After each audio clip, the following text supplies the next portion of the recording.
यहेजकेल अध्याय 37। परमेश्वराचा वरदहस्त मजवर आला आणि परमेश्वराच्या आत्म्याला स्फूर्ती होऊन त्याने मला उचलिले व खोऱ्यात नेऊन ठेविले। तेथे अस्थीच अस्थी होत्या। त्याने मला त्यामधून चोहोकडून फिरविले तो पहा, त्या खोऱ्याच्या जमिनीवर पुष्कळ अस्थी होत्या। त्या अतिशुष्क होत्या। मग तो मला म्हणाला, मानवपुत्रा, ह्या अस्थी सजीव होतील काय? मी म्हणालो, प्रभू परमेश्वरा, हे तुलाच ठाऊक। तेव्हा तो मला म्हणाला, या अस्थींविषयी संदेश देऊन त्यास म्हण, शुष्क अस्थींनो, परमेश्वराचे वचन ऐका। प्रभू परमेश्वर या अस्थीस म्हणतो, पहा, मी तुम्हात श्वास घालितो, म्हणजे तुम्ही सजीव व्हाल। मी तुम्हाला स्नायू लावीन, तुम्हावर मांस चढवीन, तुम्हास त्वचेने आच्छादीन, तुम्हात श्वास घालीन, म्हणजे तुम्ही सजीव व्हाल आणि तुम्हा समजेल की मी परमेश्वर आहे। मला आज्ञा झाली त्याप्रमाणे मी संदेश दिला। मी संदेश देत असता आवाज झाला आणि पहा, भूकंप होऊन अस्थींना अस्थी लागून जडल्या। मग मी पाहिले, तो त्यावर स्नायू आले, मांस चढले, त्वचेने त्यास आच्छादिले, पण त्यात श्वास अगदी नव्हता। तेव्हा तो मला म्हणाला, वाऱ्याला संदेश दे। मानवपुत्रा, वाऱ्याला संदेश देऊन सांग की प्रभू परमेश्वर म्हणतो, हे वाऱ्या, तू चोहो दिशांनी ये व या वधिलेल्यांवर फुंकर घाल, म्हणजे ते सजीव होतील। मला आज्ञा झाल्याप्रमाणे मी संदेश दिला।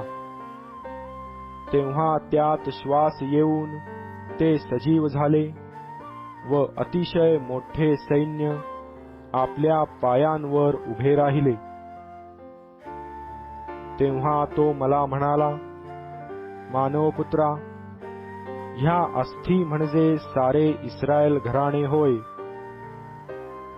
पहा, ते म्हणतात, आमच्या अस्थी शुष्क झाल्या आहेत, आमची आशा नष्ट झाली आहे, आमचा साफ उच्छेद झाला आहे।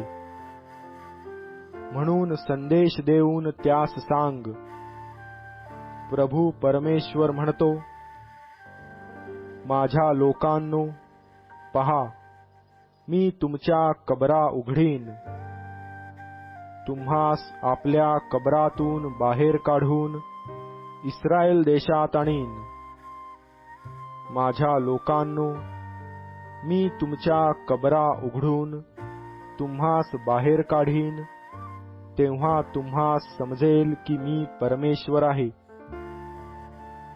मी तुमच्या ठायी माझा आत्मा घालीन, तुम्ही सजीव व्हाल व मी तुम्हास तुमच्या देशात वसवीन। तेव्हा मी परमेश्वर हे बोललो व मी तसे केले, हे तुम्हास समजेल, असे परमेश्वर म्हणतो।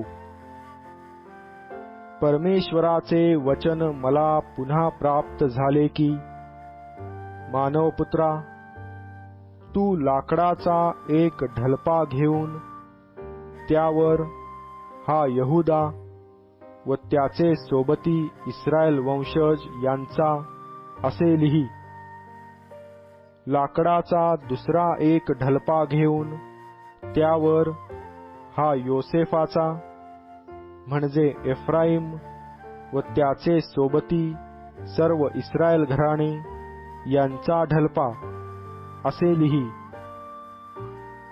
ते ढलपे एकास एक जोडून त्यांचा एक ढलपा कर.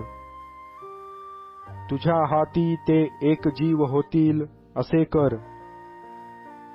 मग ह्या ढलप्यांचा अर्थ काय हे आम्हास तू सांगशील ना, असे तुझे बांधव तुला म्हणतील. तेव्हा त्यास सांग, प्रभू परमेश्वर म्हणतो, एफ्राईमाच्या हाती असलेला योसेफाचा ढलपा व त्याचे सोबती इस्रायल वंशज यास घेऊन यहुदाच्या ढलप्यांशी जोडून त्यांचा एक ढलपा मी करीन, म्हणजे ते माझ्या हातात एक जीव होतील. मग ज्या ढलप्यांवर तू लिहिशील ते तू त्यांच्या डोळ्यांसमोर आपल्या हाती धर. तू त्यास सांग, प्रभू परमेश्वर म्हणतो, पहा, इस्रायल वंशज ज्या राष्ट्रात गेले आहेत त्यातून मी त्यास काढून व चोहोकडून गोळा करून स्वदेशी नेईन. मी या देशात इस्रायलाच्या पर्वतांवर त्यांचे एक राष्ट्र बनवीन. त्या सर्वांवर एकच राजा राज्य करील. ती यापुढे दोन निराळी राष्ट्रे राहणार नाहीत. यापुढे ती विभक्त होऊन त्यांची दोन राज्ये होणार नाहीत.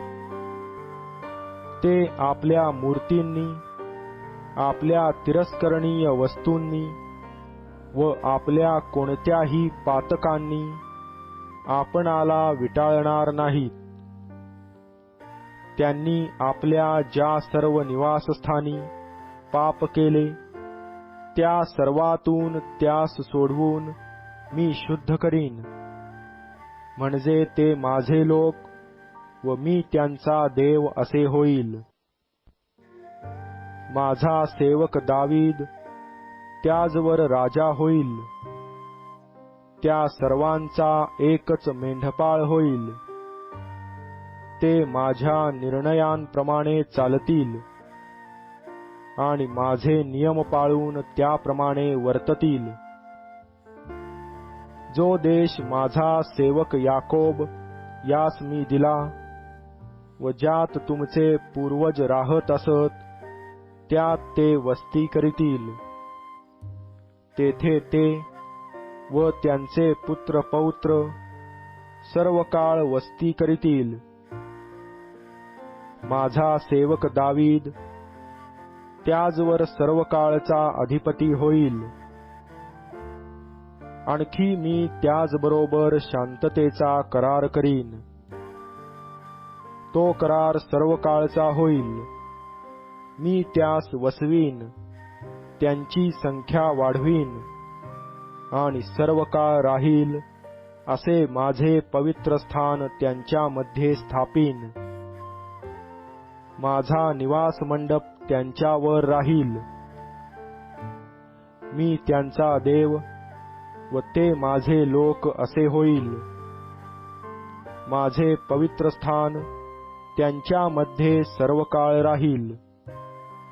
तेव्हा राष्ट्रास समजेल की इस्रायेलास पवित्र करणारा मी परमेश्वर आहे.